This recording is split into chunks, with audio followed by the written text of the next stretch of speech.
A state government shutdown looming in Virginia. For the third time this year, the budget died in the Senate. A vote of 20-19, but you got to have a majority to get a budget passed in the Senate, so it went down today. Dave ALBO joins us now. He's a Fairfax County Republican. Dave, good to have you back on the program. Thanks very much. Thank you very much for having me. So yesterday, Governor McDonald said he's been working in politics for I think he said like 21 years or something like that. Called it the most fiscally irresponsible act that he's seen during my career. You've been in Richmond for quite some time yourself. Would you concur with that statement from the governor? Yeah, Bob and I were elected about the same time. It's certainly the strangest thing I've ever seen. And Lacey Putney, who is the longest-serving legislator in the United States, over 50 years, said he's never seen anything like it himself. Okay. What's so unusual about it? Yeah. Well, what I think's unusual about it is that the Democrats in the Senate are holding up the budget on one item they didn't get, which is the $300 million for Dulles Rail. At least that's what the entire debate was on the Senate floor. And I've never seen somebody kill an entire budget because they didn't get the one thing they wanted. $300 million for Dulles Rail. It's a big project. What happens if that money isn't there? Then how is the rail project then paid for if the $300 million is not included in the state budget? Well, it's paid for the way all road projects are paid for. A long time ago, the General Assembly created a Commonwealth Transportation Board, which was a group of people appointed by governors to take the politics out of road-making decisions so that things like this wouldn't happen. We don't put road projects in the budget. It's just not something we do. It's basically, we don't do earmarks.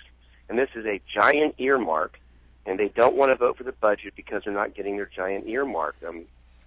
Dulles Rail is an important thing. I don't think many people are arguing that, but you don't hold up a budget because you don't get your thing. So the $300 million, is it dedicated to a certain part of the project? Is it, or is what I suspect may be going on here, tell me if I'm wrong, is that the Democrats want this money earmarked because this is a project where union workers get a lot of money?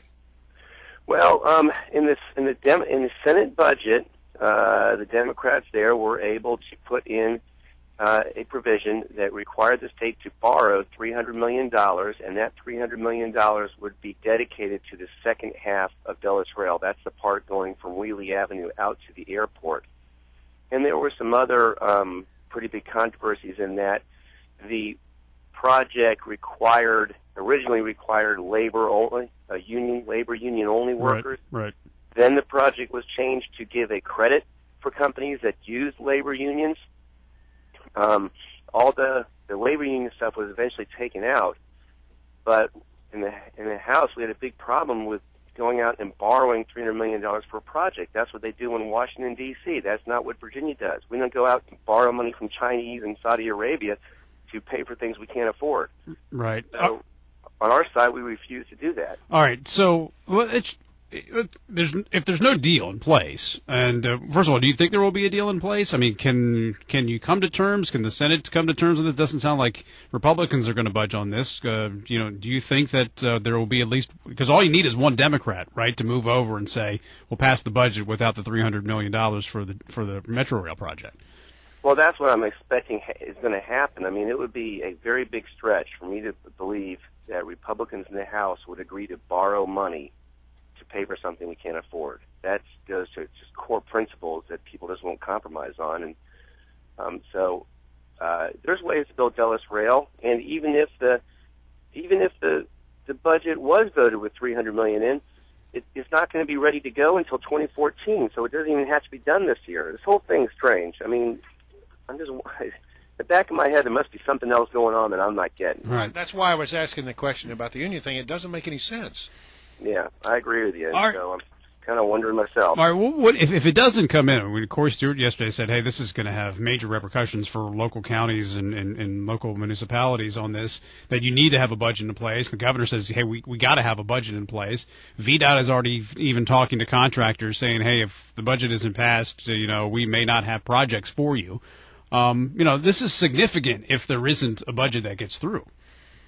Well, it's really significant if you look at how well Fairfax County did in this budget. I mean, we really want this budget. We're getting $70 million more. It's almost $400 per student in K through 12 education funding. It's a record, a monumental record. We've never done this well in a budget before.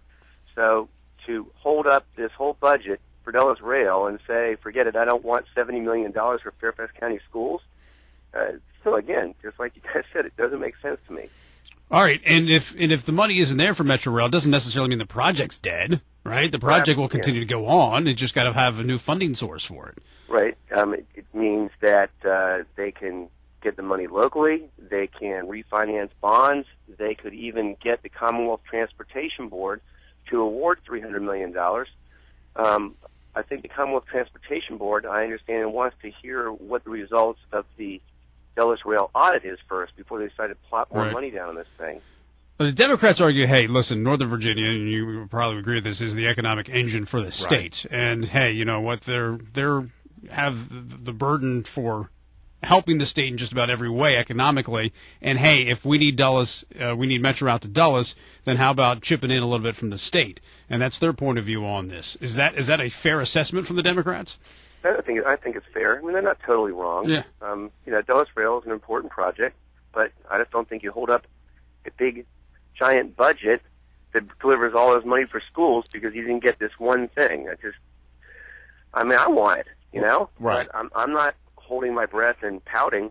We got the mixing bowl, we got our metros, the VREs, the Fairfax County Parkway. We've done pretty well, not as well as we'd always hoped, but we're doing pretty well up here in Northern Virginia with new projects. And just because we didn't get the Dulles Rail project last $300 million is not a reason to hold up. All right. So here's my bottom line question. We're not really going to see the government shut down. I mean, this is going to come to some kind of conclusion, right?